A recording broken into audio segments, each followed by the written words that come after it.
Good morning, friends around the world. Let's begin our meditation. Today's meditation is titled Expectations.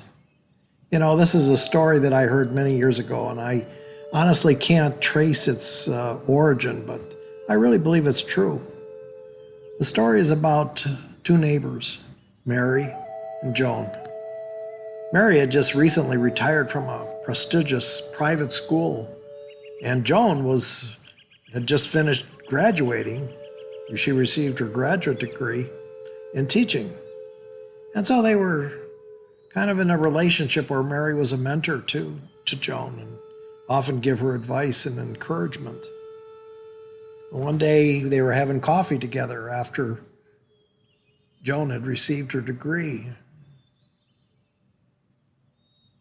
Mary asked her, "So what are your plans? Where have you applied?" And Joan said, "Well, I've applied to all the school districts in the Tri-County area here, and I even sent out my resume and application to several school districts out of state. But I really don't want to move, but I need a job." Mary said to her, "Well, did you apply to the school where I worked?" Joan says, "Well, no, they wouldn't. I've never had a teaching job before, Mary. How in the world would they wouldn't be interested in me?" And Mary said, "Why don't you just send them your application?" Well, lo and behold, Joan took Mary's advice and sent in an application, not thinking anything would come of it. And then one day she got a phone call.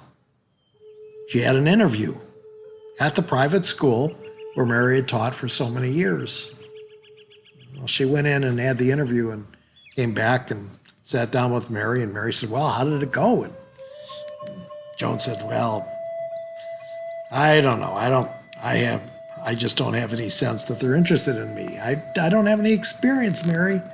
And she said, "Why don't you just chill out? Hang in there. You never know what God has in plan for you." Well, guess what? Joan got a phone call. She got the job. She was to start in September. All excited, she went over to Mary's house and knocked on the door, and Mary came to the door and said, "I got the job, I got the job." And so they went in and they sat down, and they were both so happy that Joan had gotten the job. Mary wanted to give her some inside information, so she told Joan, "Listen, this is how the school functions. The even hour classes, 2nd, 4th, 6th, and 8th, are the gifted students. The not so gifted students are the odd hour classes, 1st, 3rd, 5th, and 7th hour classes. But don't expect to get too many even hour classes your first semester." Well, September came and Joan went to work at her new job. She was surprised with her schedule. It wasn't what she expected. She was given 2nd and 4th hour English classes along with 5th, 6th, and 7th hour classes. As the months went on, Joan would share with Mary how wonderful it was to teach the 2nd, 4th, and 6th hour classes, and how difficult it was to teach the 5th and the 7th hour classes, especially that 7th hour class.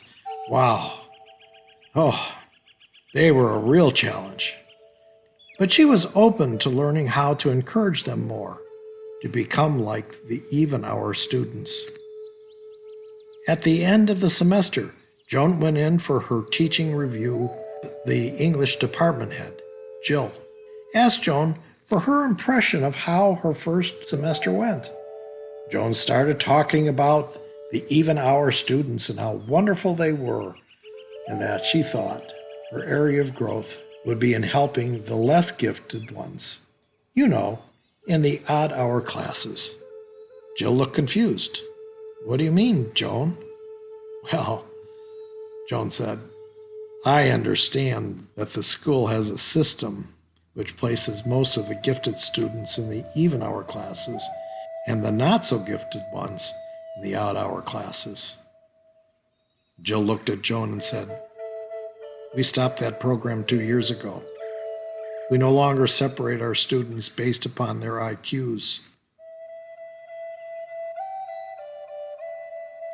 Joan came to realize that her experience was that the students in her first semester did not perform based upon their IQs. They merely performed based upon Joan's expectation of them. Let that settle in. The students' performance were different, not because of their capacity, but because of their teacher's expectations.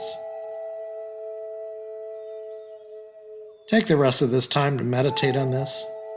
Ask God, how does this story apply to my life?